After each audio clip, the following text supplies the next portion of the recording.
जो किसी भी पशु का मांस खाते हैं उनको तो पहले नरक का दंड मिलेगा, फिर वही पशु बनेंगे, वैसे काटे जाएंगे। और जो ज्यादा पशुओं का मांस काट के खाते हैं तो उनके घर में घटना भी हो जाती है, कोई न कोई विनाशकारी घटना घटेगी।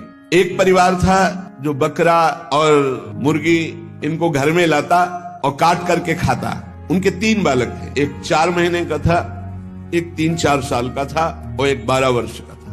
वो रोज देखता 12 वर्ष वाला ऐसे वो में कर रहा, उसको काट रहे हैं और फिर वो बनाया जाता, खाया जाता। एक दिन अपने छोटे भाई को ले गया, उसकी बुद्धि खराब हुई, वही गड़ासा, और उसने कहा चलो खेलते हैं, पापा जैसे काटते हैं ना मुर्गी वैसे खेलते हैं। तो छोटा 3-4 साल का था, उसने हाँ छत में ले गया और चढ़ बैठा, जैसे चढ़ के बकरे के ऊपर और मुर्गी के ऊपर, और बस वो काट डाला।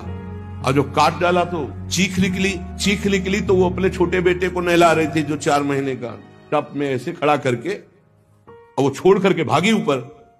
तो टप में जितना पानी था वो बच्चा गिर गया, उसकी हिम्मत तो उठने की थी नहीं, वो वहां मर गया। और जब ऊपर गई उसका, अरे दुष्ट तूने काट दिया, तो छलांग मार गया भय से, वो नीचे आके गिर के मरा। पूज्य भाई जी ने तो विस्तृत में लिखा है कि इन मांस खानों वालों के परिवारों का बहुत बुरी तरह नाश होगा, और जब ये मरेंगे तब नरक जाएंगे, और फिर जब जन्मेंगे तब ये फिर वही बकरा बकरी बनेंगे, ये काटे जाएंगे।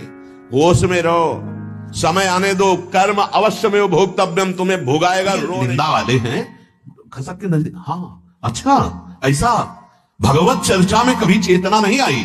अच्छा ऐसा हुआ, वैसे ही बड़ा सुख लेते हैं, ऐसा लगता है कि मतलब इनको बहुत बड़े पद में अभिषेक दिया जा रहा हो। निंदा सुनने में यदि तुम्हारी श्रवणेंद्री, दोष की बातें सुनने में श्रवणेंद्री कभी सो जाए तो हमें बताना, कभी नहीं सोए। फिल्म देखने में सो जाए तो बताना, 3 घंटे नहीं, प्रपंच है ना, खुला प्रपंच। आप जानते हैं कि ये जो दृश्य दिखाया जाएगा झूठा दिखाया जाएगा, पूरा झूठा। पैसा देते हैं जाके, 3 घंटे ऐसे देखते हैं और अपने को बड़ा सौभाग्यशाली हर्षित होकर बाहर आते हैं।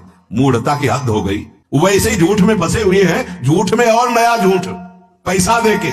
बोले बुद्धिमान है, हमें तो नहीं समझ में आता कि बुद्धिमान हो। 3 घंटा समय बर्बाद किया, अपनी इंद्रियों को दूषित किया, पैसा लगाया, और इसके बाद बुद्धिमान भी कहलाते हो।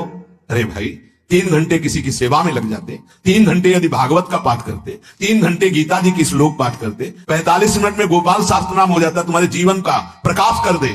3 घंटे यदि कीर्तन करते, और जो 25-50 रुपए की टिकट लाए हो किसी बीमार की सेवा में लगा देते, आधा किलो बाजरा खरीद के पक्षियों को चुगा देते, मंगल हो जाता। बुद्धि भ्रष्ट है, स्वर्ग का सुख अनुभव कर रहे हैं असत्य पे। उनसे पूछो कि ये सत्य है क्या? नहीं, झूठा है, नाटक है। वाह, झूठा देखने में इतने राजी हो, काहे को समय बर्बाद कर